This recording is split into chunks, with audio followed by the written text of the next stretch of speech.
Bonjour à tous. Depuis la dernière vidéo qui date de plusieurs mois, le projet a beaucoup avancé et il était temps pour moi de présenter les différentes évolutions que j'ai pu faire.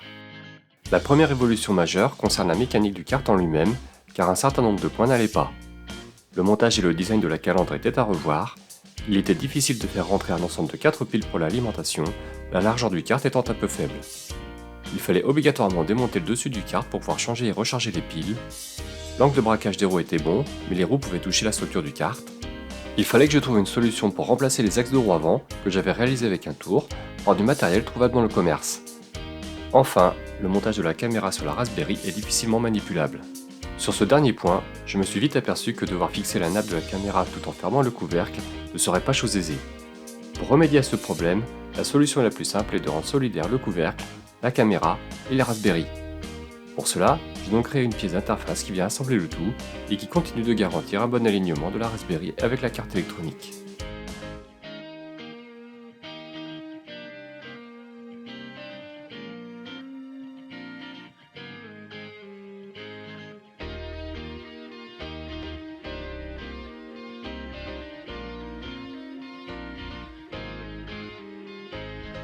En ce qui concerne le châssis du kart, je l'ai élargi afin d'accueillir un ensemble de 4 batteries.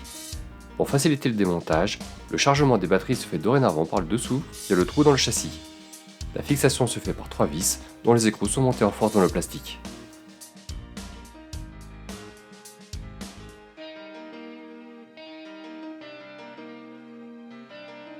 J'ai également augmenté l'espace pour les roues afin d'éviter que celles-ci ne touchent le châssis. Concernant la direction, il a fallu que je trouve une alternative à la solution précédente, car faire tourner un axe métallique dans une pièce en plastique n'est pas très bon niveau usure, ce qui entraîne l'apparition de jeux. Pour cela, j'ai complètement redessiné les fusées en y intégrant 2 roulements afin d'assurer un bon guidage de l'axe. J'ai donc pu remplacer mes axes maison par des vis VHC du commerce. Pour terminer le montage de la roue, j'ai remplacé la jante fournie avec les roues par des jantes imprimées en 3D et pouvant venir se fixer sur la vis BHC. De même, l'axe de direction de la fusée est assuré par 2 petites vis M3 dont les écrous sont montés serrés dans la pièce.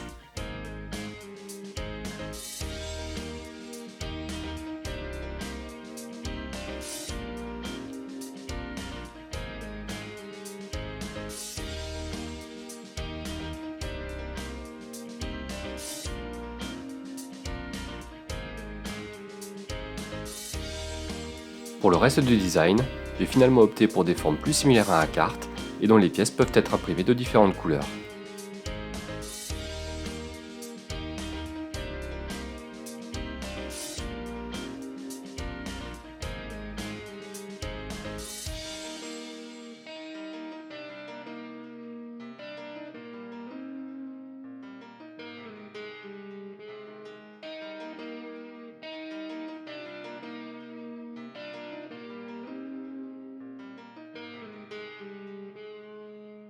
Comme je l'ai expliqué dans la dernière vidéo, pour que le jeu puisse fonctionner, la Raspberry ainsi que la télécommande sont connectés en Wi-Fi avec l'ordinateur.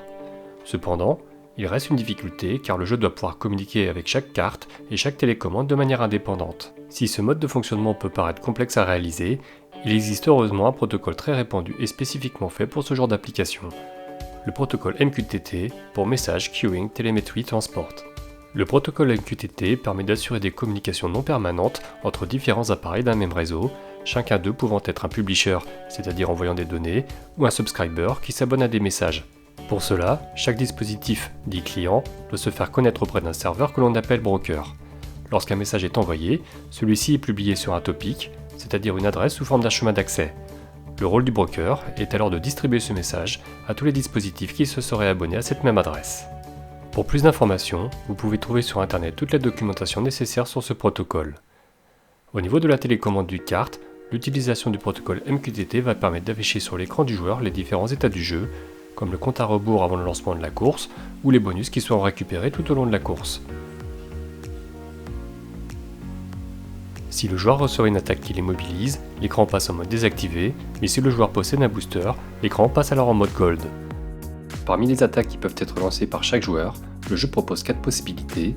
Le missile pour immobiliser un adversaire se trouvant devant soi, l'éclair qui permet d'augmenter temporairement la vitesse du kart, le bidon d'huile qui permet d'éclabousser l'écran de jeu des adversaires, le bouclier qui permet d'être protégé des attaques. Pour pouvoir faire fonctionner tous les éléments ensemble, voici comment j'ai réalisé la programmation des différents systèmes. Pour la télécommande, comme je l'ai expliqué précédemment, celle-ci est architecturée autour d'un ESP32. Son principal avantage réside dans le fait qu'il s'agit d'une puce possédant 2 cœurs, permettant de faire tourner des tâches en parallèle. Pour les besoins du jeu, le premier cœur est dédié à l'affichage de différents éléments sur l'écran, tandis que le deuxième est dédié à la gestion des messages MQTT et l'envoi des consignes du joystick aux cartes. À l'initialisation du programme, le SP32 est initialisé puis l'image de fond sur l'écran est affichée. Vient ensuite la phase de configuration, durant laquelle la puce va lire le numéro du carte avec lequel elle va communiquer, ainsi que le point d'accès sur lequel se connecter. J'ai laissé la possibilité de définir 2 points d'accès différents afin de dissocier le Wi-Fi de la maison pour les tests et le Wi-Fi du jeu. Une fois les initialisations effectuées, le programme instancie la tâche qui va tourner sur le second cœur de la puce.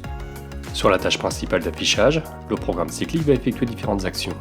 Lire le niveau de la batterie intégrée et déterminer si le joystick est relié en USB. Les informations sont alors affichées sur l'écran. Le programme va ensuite vérifier si le joystick est connecté au réseau Wi-Fi et si la liaison avec le broker MQTT est active. Selon le mode, différents pictogrammes seront alors affichés. Ensuite, lorsque l'envoi des informations au joystick fonctionne, le programme incrémente un compteur qui sera représenté par un caractère tournant sur le joystick. Pour terminer, le programme vérifie s'il faut changer l'image de fond ou afficher un bonus. Pour la tâche tournant sur le second cœur, l'initialisation commence en créant les adresses ou topics sur lesquelles seront envoyées les informations. L'initialisation avec le point d'accès Wi-Fi ainsi que le broker MQTT est réalisée en utilisant la librairie ESP MQTT Client. Dans les paramètres de connexion, j'en profite pour configurer 3 fonctions, les 2 tempos de reconnexion en cas de coupure de la liaison Wi-Fi, et le paramètre appelé Will Message, qui est une fonctionnalité du protocole MQTT. Ce message est important car il est automatiquement envoyé par le broker si jamais le joystick était déconnecté. Les autres périphériques peuvent donc être mis au courant que le joystick ne fonctionne plus. Dans la boucle de la tâche, j'envoie de manière périodique les informations des joysticks et du bouton d'attaque au jeu afin de l'informer de l'état courant. J'envoie également les données aux cartes par l'intermédiaire de la liaison radio.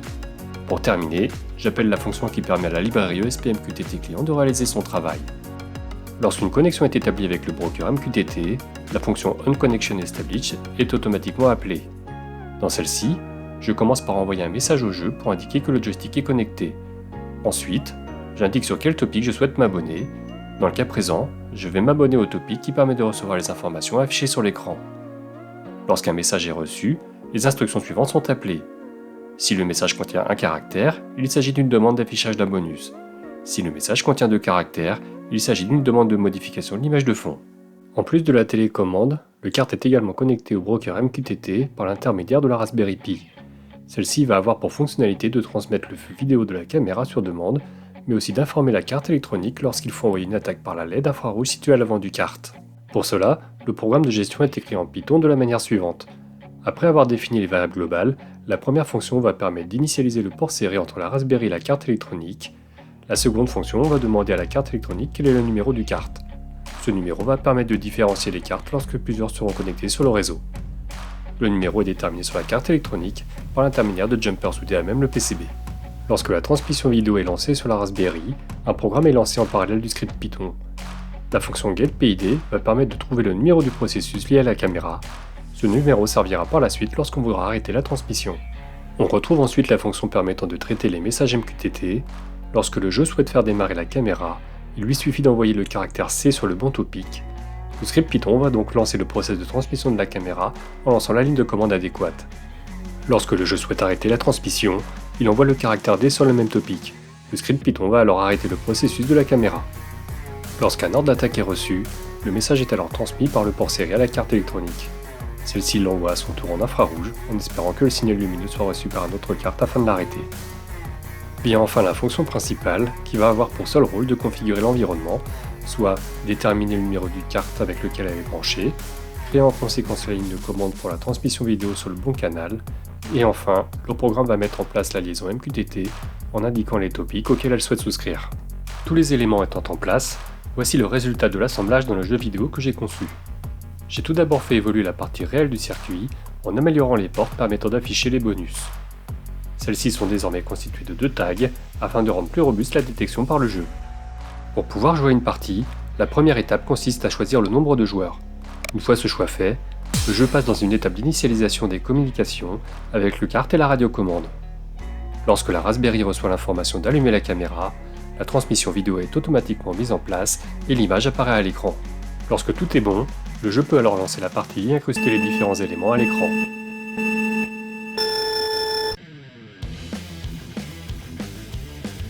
Au fur et à mesure de la partie, les bonus sont récoltés lorsque le joueur passe sous les portes, puis les bonus peuvent être activés par le joueur en appuyant sur le bouton d'attaque cité sur la radiocommande.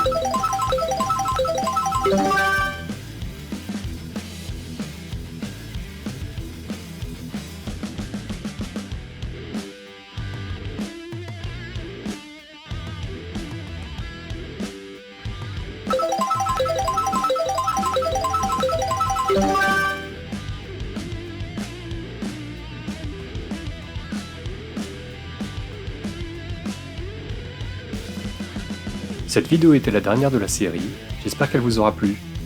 Pour en savoir plus, vous pouvez retrouver l'intégralité du projet en open source ou me rejoindre sur mon serveur Discord, les différents liens sont en description. Vous pourrez également me retrouver à la Nantes Maker Campus du 8 au 10 juillet ou ma chaîne de l'île de Nantes. Salut!